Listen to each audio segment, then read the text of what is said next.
Well, good morning. So in case you didn't catch it, my name's Tina Chen. Aaron got that in at the end. And I'm just delighted to be here to welcome you to the White House.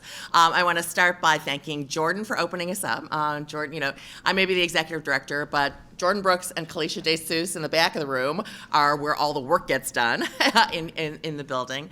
I want to really thank our small business administrator, Maria Contreras-Sweet, who is a dear friend, has become a colleague in arms on this issue, and has been such an outspoken advocate for small business owners, for women-owned businesses, for minority-owned businesses. So thank you very much, Maria, for everything you've done, and Aaron and your team.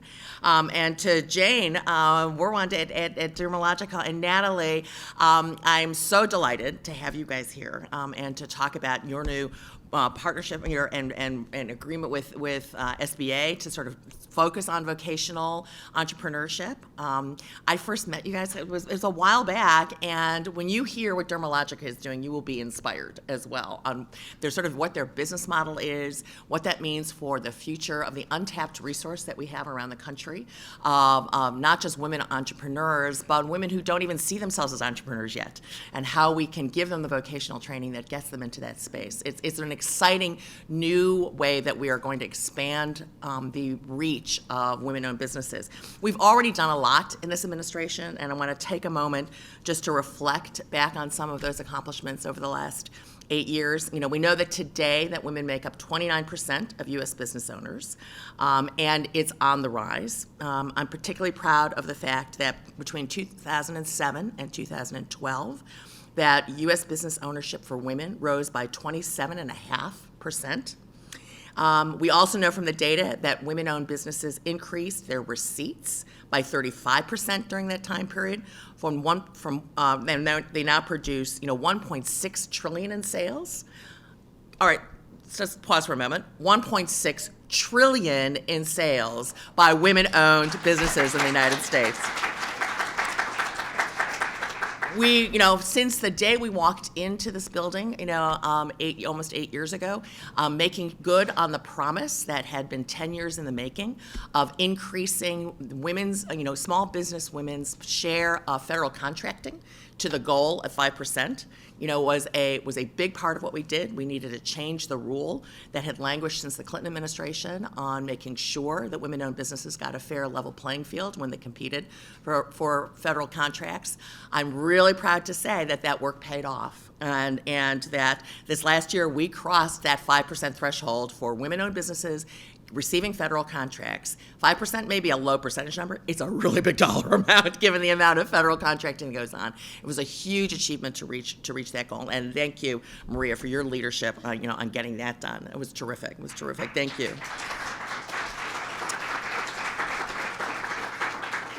But we also know that that only 10.5% of America's women own businesses.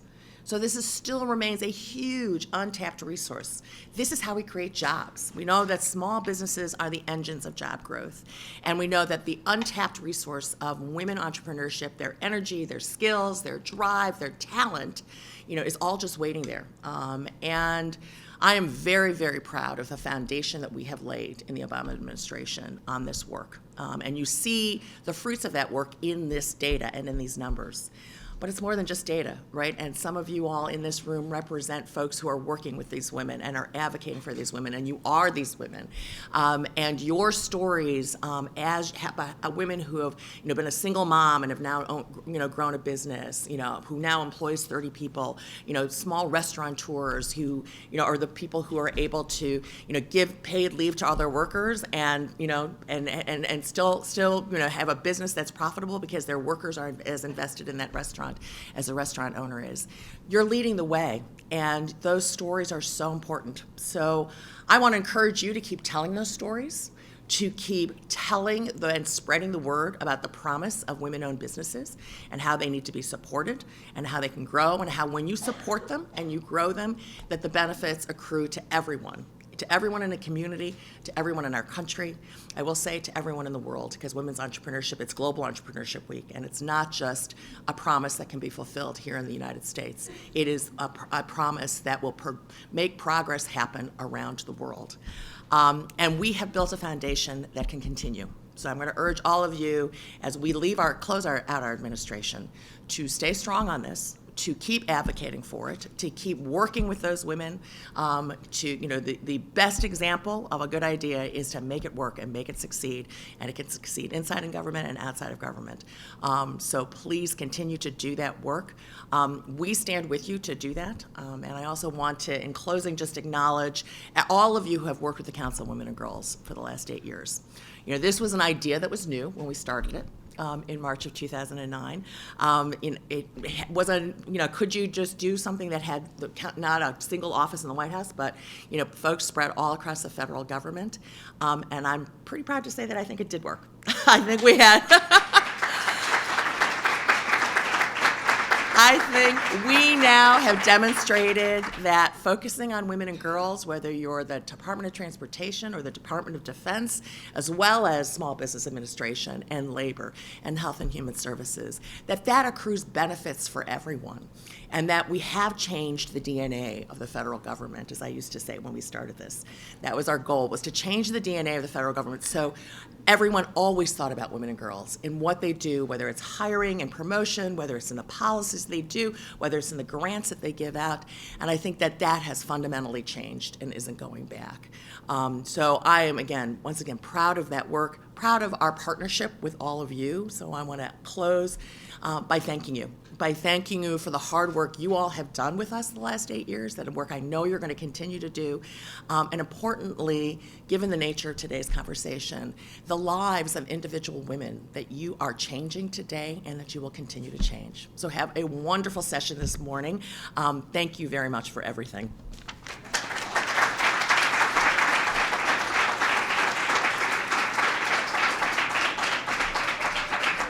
Thank you so much.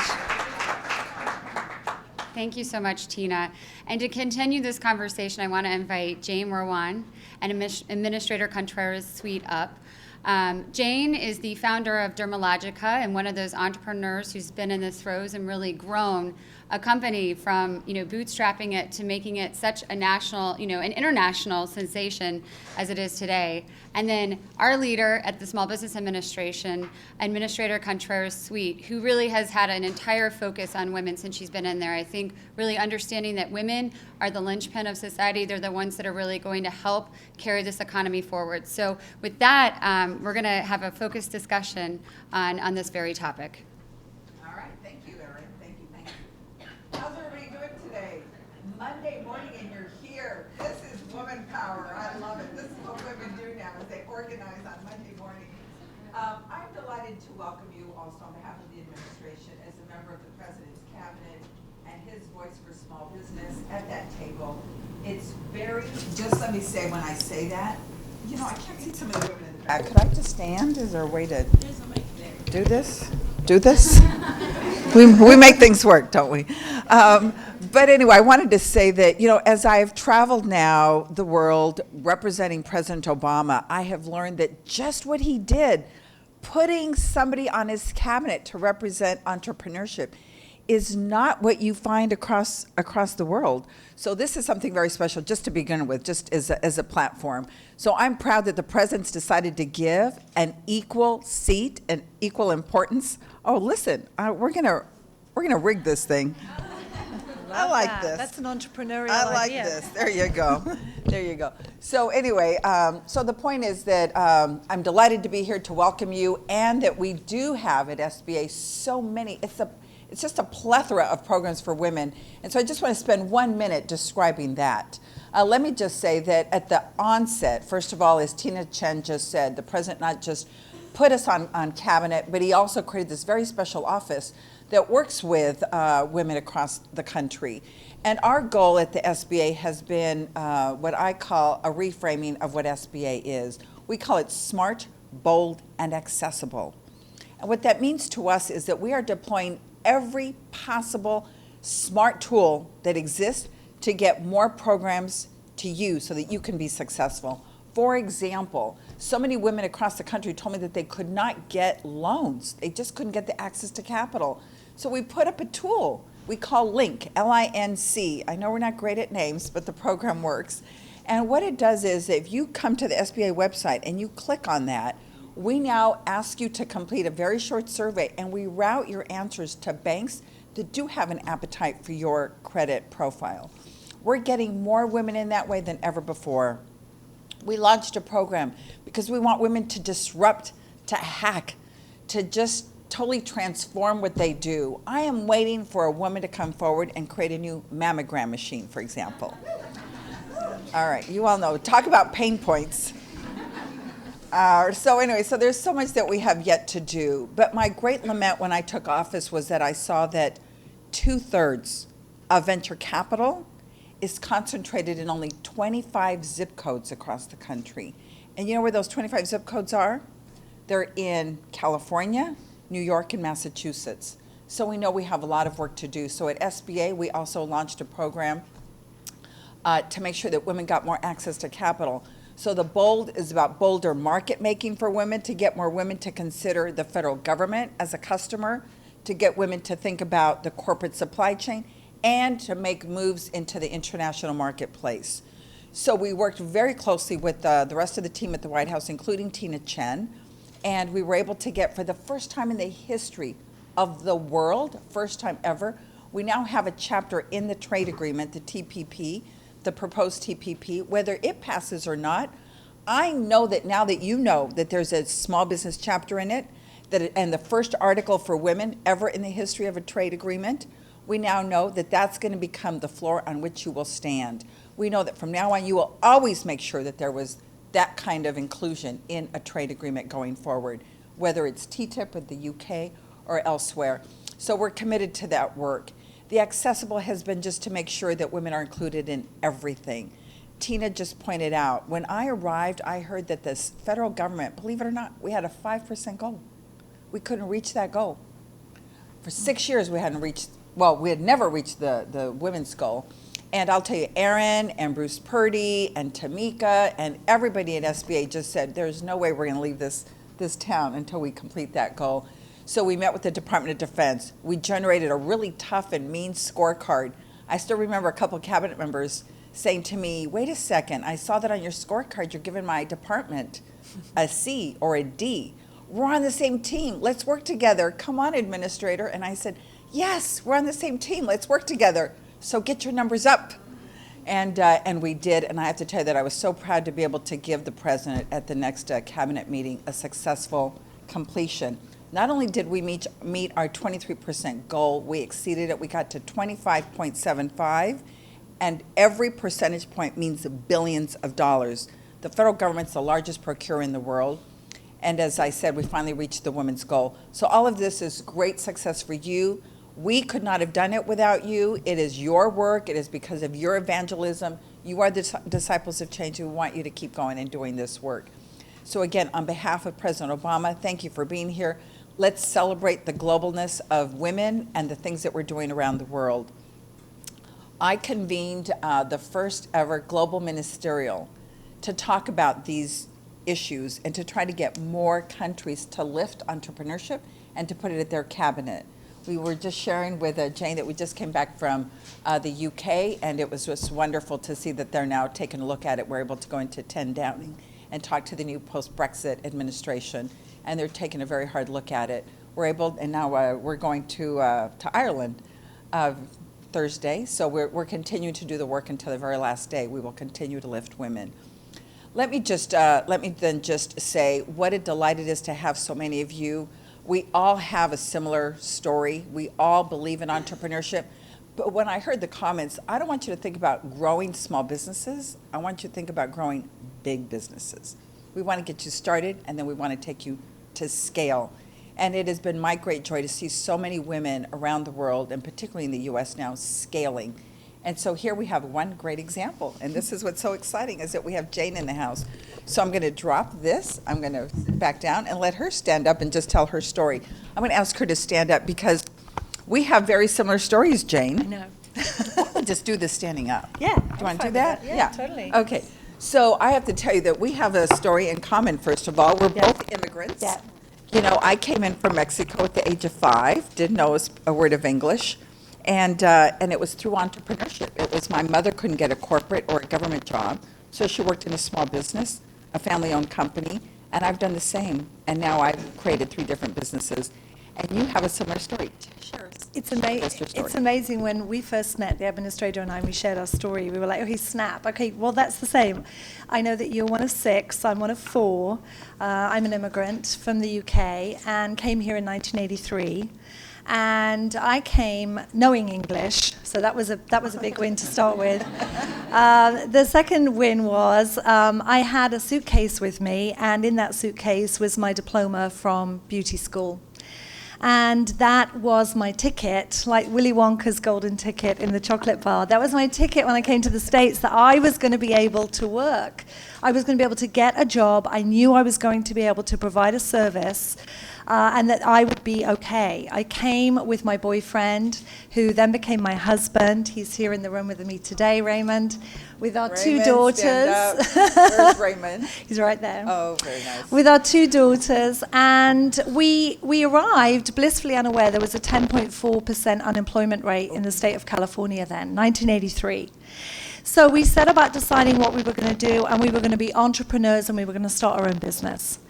And I think the 5 words that were the most important words ever said to me in my life was my mother, who said to me and my 3 sisters, learn how to do something. And she knew that very personally because she was a qualified nurse, and she had had to fall back on that training when she was widowed at age 38 with 4 girls to raise. I was 2 years old when my dad died. And so she would say to my sisters and I, what would I have done without my education, without my training? And so I went from high school to study skincare. I became a skin therapist, an esthetician, as many of you might call us. But at Dermalogica, we're kind of rebellious, so we redefine our language, and we call ourselves skin therapists. And so we started off as a family knowing that if we didn't know how to do something, we wouldn't be able to provide food, literally. So that became my ticket. And when I emigrated to the United States, Raymond and I started an educational school, the International Dermal Institute. We then went on to develop Dermalogica. And the amazing thing about that story was we started on $14,000 of self-funding. We were new immigrants. We couldn't have thought of applying for a loan. We wouldn't have got a loan. We wouldn't have got a bank account. We rustled together $14,000 of self-funding. We started the company. We bootstrapped it up. We never took outside funding. We never gave away any equity. And we scaled the business to last year a wholesale turnover of a little over $240 million. We're in 107 countries. Thank you. Thank you. And we scaled the business all the way through. The reason being our business model was to sell to salon owners. And the statistic for salon owners is 61% of all salons are owned by women. It is the largest industry for women business owners and entrepreneurs in the world. And I'm really excited that we have several of our skin therapists in the room. Kessie, who came all the way down from New York, who went through our vocational training program, has an amazing job in New York City. And 4 of our future professionals who are right now going through their vocational training, and they will work behind the chair. They will then work in their own businesses, I'm sure, because our industry puts more women into their own business. So that's my story, and of course, we both got our start in California. So. Well, wait a second. There's a big part of the story that everybody's interested in. You didn't just create movement, you created a category. I mean, when I was growing up, cosmetics were cosmetics, and you were the first one to come in and to say, as you just said, it's a therapy, it's a pharmaceutical, and created this cosmeceutical category. You were the forerunner to that. Tell us how you thought about that. I think that's really fascinating. Yeah, so you were a disruptor. Very disruptive. Although that wasn't the word then. I remember one time one of our staff gave me a skull and crossbones flag to fly up the flagpole underneath our of course, Stars and Stripes. So I was really proud of that because we felt we're rebels and rebellious, and now the word would be disruptor. What happened was when we were looking at developing a product line and training, I had always felt that the industry I had been trained into was called the beauty industry. At Dermalogica, we call that the B word because we don't use it. It's not about beauty. It's about skin health and wellness and really great business opportunities. And so we looked at the industry and we said we need to develop a product that is a cross between a cosmetic and a pharmaceutical. Am I rattling? Oh, thank you. It's a cross between a cosmetic and a pharmaceutical, but the word cosmeceutical hadn't really been made up then. And so Dermalogica, the name and the packaging, all looked reminiscent of a pharmaceutical product. We believed the future of the industry was going to be a lot more serious, a lot less about superficial cosmetic application, which is fine, but to me, makeup sits in that category, and it's a personal choice, whereas skin health is really for every single person from birth all the way through. You start with a sunblock at 6 months old all the way through. That was our mantra, was this is about bringing your skin to its optimum level of health and condition. And that created a category, and I truly believe it created an opportunity which was a greater opportunity for small businesses to scale into that category, because suddenly it became part of healthcare. And this was 1986 when we launched Dermalogica. It was before the doctor brands. Dermatologists were not developing their own products. They were basically recommending Crisco and Ivory soap and telling us that nothing we did made a difference, and it was all creaming and steaming and didn't really do anything. And boy, has the world changed, because now you can look at any of the shelves in any of the salons or stores and you see doctor brands. But that wasn't the case then. We created this disruptive category that so many businesses then got their start in. And really excited to say that 7,000 of those businesses are the salons in the United States that we supply. And they've gone on. And the interesting thing is, right now, the category of skincare specialist in the salon industry has a 40% projected job growth between now and 2020 by the US Department of Labor. We are second only to tech in the opportunity for growth. That's amazing. Yeah. That's I know. Wow, I know. I said the same. Yeah. Yeah. Well, something else, Jane. It wasn't lost on me when you said that you kept it private. Yes. That is an incredible feat for all of. I've started 3 different businesses. I can tell you how difficult that is. My third one had to go public, just to, to be able to scale it up. And so I'd really be interested in knowing, because everybody here wants to know about access capital, right? That's Yeah. fundamentals. So could you take us through the your capital journey as well? I will. So we started on $14,000 of self-funding. So how are you going to scale on that? What are you going to do? The first thing was that we never spent any money on anything unnecessary, including clothing. Not that we were running around naked, but Raymond and I had a moratorium. We weren't buying anything that we didn't absolutely need for 3 years. We took $300 a month out of the business for the first 3 years. We did not draw salary.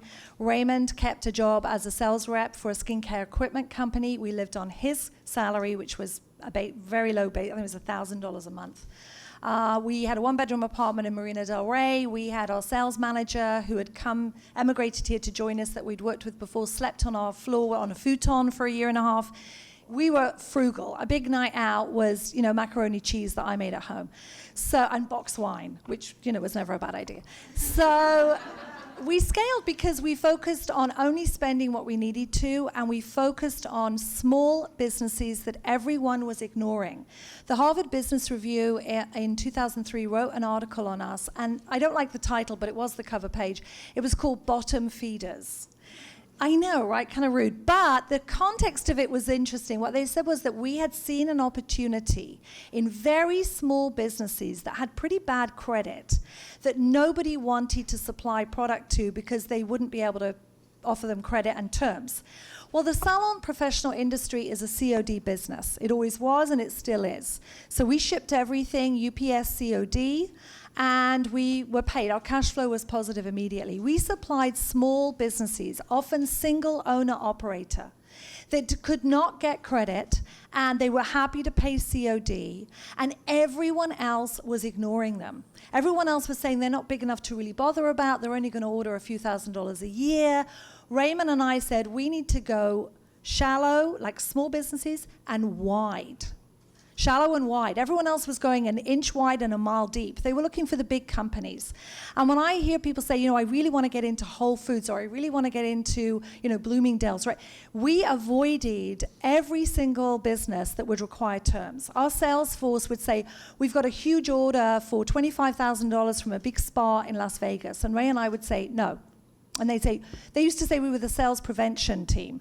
They said, why not? And we'd say, because they'll want 120 days, we cannot carry the debt. We're not carrying the debt. We never wanted to put our eggs in a basket that anyone had leverage on our business, and if they didn't pay us, we couldn't survive. So we kept everything, cash on delivery, small businesses. We built relationships with those businesses. We trained those entrepreneurs, those skin therapists. We didn't just train them in technique, we trained them in how to run their business, how to hire staff, how much do you pay a front desk person, should you pay them commission, do you pay them the same commission as the skin therapist in the room? We trained everything from source your trolleys from Target to buy your cotton squares from a medical supply. We became the resource for those small businesses. And we reminded them and thanked them every day and said, if you are not successful, if you can't scale, we can't scale. So we're in it together, and you are going to scale. We're going to drag you kicking, screaming, and biting, if necessary, to your optimum level of success, because if you don't get there, we're not getting there, and we are definitely getting there. So it became this tribal anthem of we were teeny but not weeny. We were small businesses, but we were scrappy. We were going to build our clients and we were going to keep them. And I used to say to the skin therapist, because I am one myself, you need 265 clients to have a full book. 265. Write it at the top of your book every single day. Every single client, take care of them. Make sure they come back. Rebook them before they leave. Do not let them leave. Don't let them go anywhere else. You must secure them, and we will teach you how. I mean, we were like zealots. We were out there, we were calling our salons. We were saying, how did you do today? Did you introduce that service? How fast can you wax a bikini line? 12 minutes is too slow. It's got to be 7 minutes. I mean, I would do videos. We would send them out, teaching them how to do it. We were relentless in making those small entrepreneurs successful. And that not just built our business, it built an incredible industry that all believed in the same mission. Another applause. Come on, that was phenomenal. That was just phenomenal. Okay. Now, we just interviewed a couple of weeks ago. We had a similar meeting with Kevin Plank. He came to SBA. No one believed that you could put technology in clothing, and this young man said, "I believe it can. I think we can disrupt apparel." And came in and asked us for a loan after having been turned down all over town here by everybody. And we funded him with $250,000, SBA did, a local bank. And as a result, he's now the founder of Under Armour. Fantastic. And so it's just incredible. But you and he sound alike in your passion, as you said. You're zealots. It's just like, it's a campaign, right? It's Yes. just all out. What I want to know is, and I think the group would be interested in knowing, is you said we're going to succeed. You have to, because we are going to. There was a sense of exceptionalism. There was a sense of confidence. You didn't blink. You didn't let anything stand in your way. You knew your metrics, and you created the atmosphere that you needed to be Yes. able to thrive. You created that atmosphere. Yes. Now, one of the challenges that we find across the country is girls don't always feel that way about themselves. So how were you raised? Tell us how it was at home that gives you this gumption, this sense of, confidence. Talk to us about that. Well, as you can imagine, my mum was widowed. She was raising the 4 girls. She was working as often as she could. I mean, she was working a night shift. She was coming home at 7 in the morning. She was sleeping a couple of hours, getting up at about 9 o'clock to take care of me. My sisters went to school. They came home at 4. She went to sleep at 4, slept for another couple of hours, and then went to work. So it was a very high work ethic. So I grew up in that. I also became a brownie, a Girl Scout, went to an all-girls school. So you might say that I was kind of totally prepared for a women's industry. It never occurred to me that women couldn't and didn't and shouldn't do everything, because that was what I saw modeled around me all the time. But I will say something, because I read and hear a lot about girls need more self-esteem, girls need more confidence, they don't speak up, we need to get them to step up, we need to get them to lean in, everything that we're all familiar with the rhetoric. But I will say that I don't know that you can actually teach that. I believe what happens is when you learn how to do something and you suddenly realize, wow, I can do this, I can earn money at this, I can own this, I'm going to be okay, I can take care of myself. I believe knowing how to do something instills that confidence and self-esteem. I think it's hard to say to a young person who's really struggling and feeling a little desperate about what the future might be, you need to be more confident. Let's build up your self-esteem. Where is it coming from? We build on that self-esteem, and I believe the foundation of that is when you say, wow, I can do this. I know when we teach in our training centers, we have 40 training centers, we teach 100,000 skin therapists every year around the world. When we teach our skin therapists and we teach future entrepreneurs, future professionals, and our future professionals master a technique, and we see that moment, that aha moment where they go, wow, I think I can do this. And it could be a movement, it could be a massage movement, it could be waxing, but there's this moment of, wait a minute, I think I can do this. And we go, you've got it, you can do it. And they go, wow. There's an aha moment where we see in that person's face, not only can I do it, I like doing this, I'm good at this, I'm going to be good at this. And sometimes it's the first time they've really thought, I can do it, I'm going to be fine, I'm employable. There's a 40% job growth predicted. 61% of the salons are owned by women.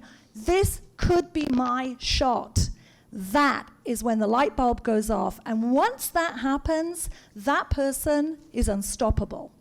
And so as crazy as it might seem, I promise you that when I walk around a new city, I sometimes say to myself, okay, if everything disappeared, heaven forbid, what would you do? And I know I could leave this building now. I could knock on the door of every salon I come to. And by the way, I saw about 25 of them in Georgetown yesterday. I've never seen so many salons in a 3-block radius in my life, right? We could all knock on those doors, and I promise you, by the end of today or tomorrow, I will have a job. I know that because I have a very saleable skill. I can wax a bikini line in 7 minutes. And those of you in the room, you know, that's golden. And as silly as that might seem, as trivial as that might be, I can't tell you what that has always done for my confidence. I know how to do something. And that's why, for me, skill set driven training, purpose-driven education, or in California now, we introduced 2 years ago a big vocational training piece into high schools. It got a big funding opportunity of over $50 million, and the premise was job-driven education. And I have to tell you, in the state of California, for those students that have stayed in high school through graduation and pursued the job-driven education track, we have a 91% graduation, which is extremely high. California, LAUSD was tracking over a 50% dropout rate in some of our schools. This is huge, because those students graduate knowing how to do something and realizing they have a skill set that they can earn money on and potentially open their own business. I have to, yes. Yes. You can tell why Jane and I have become such good friends. We have so much passion for the same things. I have to tell you, when I was a poli-sci student, and I was just trying to, figure out, I was going to run some education office because I wanted to help other people learn. And that was my intent. And then this gentleman saw me in action at some conference and came to me, he was the president of Westinghouse for the region at the time. And he came to me and he said, I'd like for you to join our company. And I said, I'm a poli-sci major. I'm running a senator's office. What am I going to do for you at Westinghouse? And he said, look at what you do every day. He said, you are running a campaign, so you're trying to get people who think this way, and you're trying to move them over through the process of a campaign to get them to vote for, your senator. And he said, we get people who like red cans, because they're asking me to help them run the 7-Up division they had just acquired. They said, we get people who like red cans and move them over to begin to like green cans.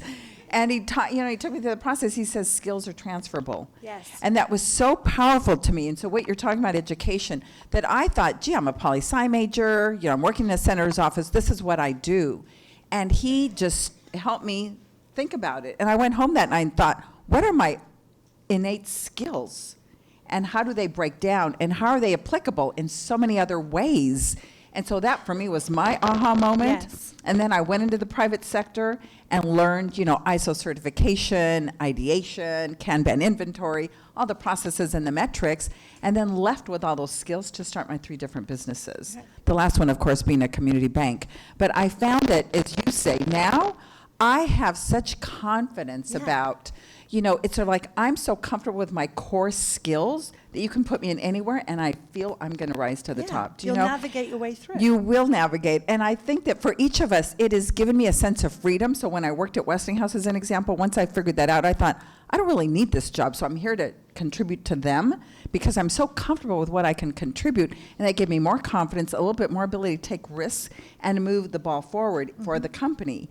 And they saw that, and then I became an officer and so forth, an equity partner in the business eventually. But it's that sense of confidence that really does drive me. And then, then all of a sudden the governor called and asked me to run the state transportation system in California, which is a whole lot of fun. We need yeah, right. And then to be called to serve, to run entrepreneurship for the country, and in some sense lead it for the world, Right. has really been extraordinary. So I say to you that what you just said, Jane, is so powerful to me. I think that the more of us realize that we have to be comfortable with our core skills and their application can be universal. Yes. And I think that's really important to think about. Like, what are your core competencies, and then how do you can apply them in whichever field of endeavor you're going to undertake? And I Yeah. think that's very powerful. How are we doing time-wise? Okay, she's telling me to wrap. Well, then I have, because I'm just, now you've had a successful exit, and this is what we all want. We all want a successful exit, and so you can be proud that now you've built a global brand.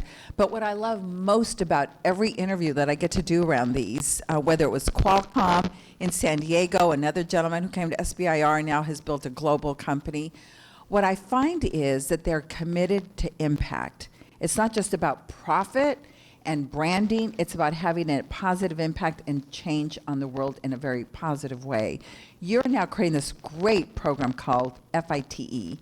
So would you tell us about what your goal is and how you came to that decision and how people can benefit from that here? Thank you. Well, we at Dermalogica, we believe that every single brand, no matter what category you're in, really should have a social impact, and it should be baked into the brand. It shouldn't be part of your HR or somebody who handles the philanthropy. It needs to be baked into the global marketing initiative.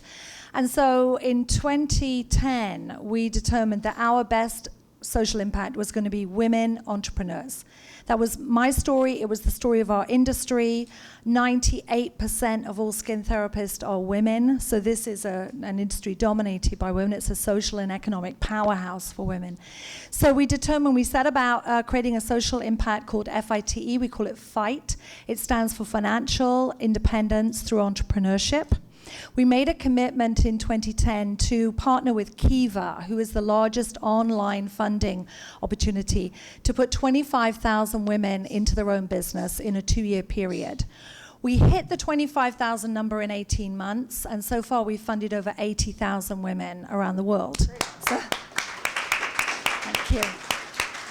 But we've used our industry, the salon industry, as a blueprint of entrepreneurship, even though those women are in many industries, from agriculture to textiles.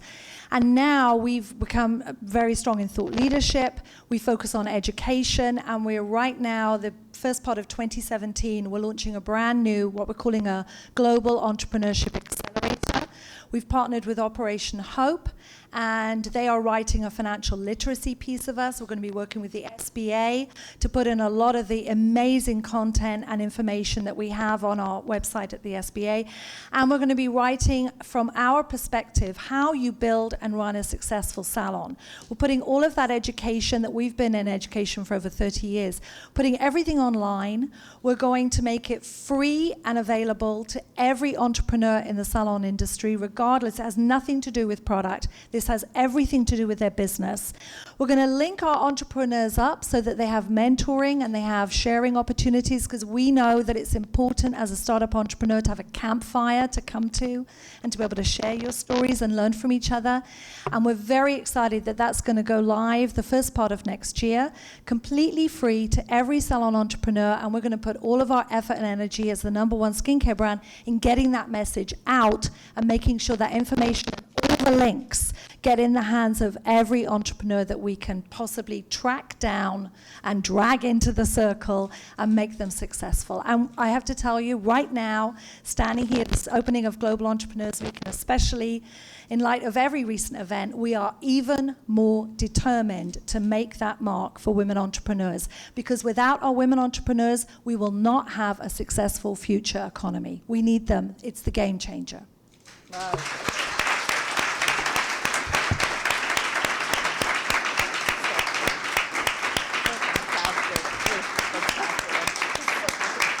Thank you. How do we replicate you? Well, I want to thank the administrator too for really making this possible. Thank you, Administrator Sweet, and we're very, very sad and sorry to see you moving on to other new opportunities, which I'm sure will be amazing, and we will be right there along with you, whatever they are. Oh, thank you. Speaking of, let me just say, I didn't get a chance to introduce myself more fully to some of the new people, the new guests that we've had here today. But the reason we love each other so much, as I was mentioning, is that we both came from other countries. Through entrepreneurship, we've sort of made our way through life in some way, and the values that you espouse are so incredibly dear to me. My grandmother, I always talk about my grandmother because I think, for all of us, it was always our grandmother who inspired us so much. And my grandmother, Amelia, was so much that way. And I still remember when I wrote her, we didn't have Google or Gmail in those days. And I wrote her and I said, "Grandmother, I've become the 4th grade milk monitor in this new country of mine." And she said, "It's not the titles, it's what you do with the titles that you have that matters." And so I've tried in every which way, however humble, in some small measure, to help other people along, founded a women's organization, because my passion is to get women to be politically engaged. And so mine was about, how do I create an institute to get more women involved in the political process? Regardless of what party you belong to, I felt that it was important to have people engaged to ensure our democracy. And so I still believe that, and still encourage people that whether you're running a business, you work in government, a nonprofit, that you do be engaged in the political process. And so that's always been sort of my avocation all the time that I was at Westinghouse in my own business and running the bank, to try to have a voice there. And I have to tell you that, it has served me, and I hope that, as I travel across the country and I see women who have graduated from that institute, it gives me such a great sense of pride, and harkens back to when my grandmother said that although she had been a migrant worker, that she believed that someday through entrepreneurship, building my own business, providing for myself, and building a legacy for my children, that I might be able to someday work in an office and be a secretary. And so the good Lord heard her and allowed me to hold office and to be a cabinet secretary. That is the power of entrepreneurship. And so I believe in this so deeply that through entrepreneurship, we can expand democracies, deepen them, expand the middle class, and be able to provide for our families in ways that we never mentioned. So I'll close with what I think is my favorite quote of the president, and he says that entrepreneurship is the most powerful force the world has ever seen to lift people out of poverty. We must, at this day, as we kick off Global Entrepreneurship Week, dedicate ourselves, each of us collectively and individually, to go out and to change the world. Remember that when you now light up your website, you are engaged in global commerce. So embrace it. Don't run away from it. Find your difference and use it as the wind to your back to connect with somebody, whether it's in Peru or in Kenya or it's in the UK. Connect and build new partnerships, because the global entrepreneurship scenario, the global commerce is not just for big business, it's got to be for the entrepreneur as well. So I hope that you'll come to SBA to learn about our Office of International Trade. I saw Tamika here, who runs our counseling operation. Erin runs our women's office. Obviously, Antonella runs the incredible network that we have of women business centers throughout the country that I hope that you'll partake of. And there's so many people here from SBA that I know will stand up and work with you and give you a sense of direction. But I already know these women are already empowered, so you wouldn't be here otherwise. But know that anything is possible, and together we will and we can, and we will change the world. God bless you. God bless the United States of America. Thank you so much. Thank you.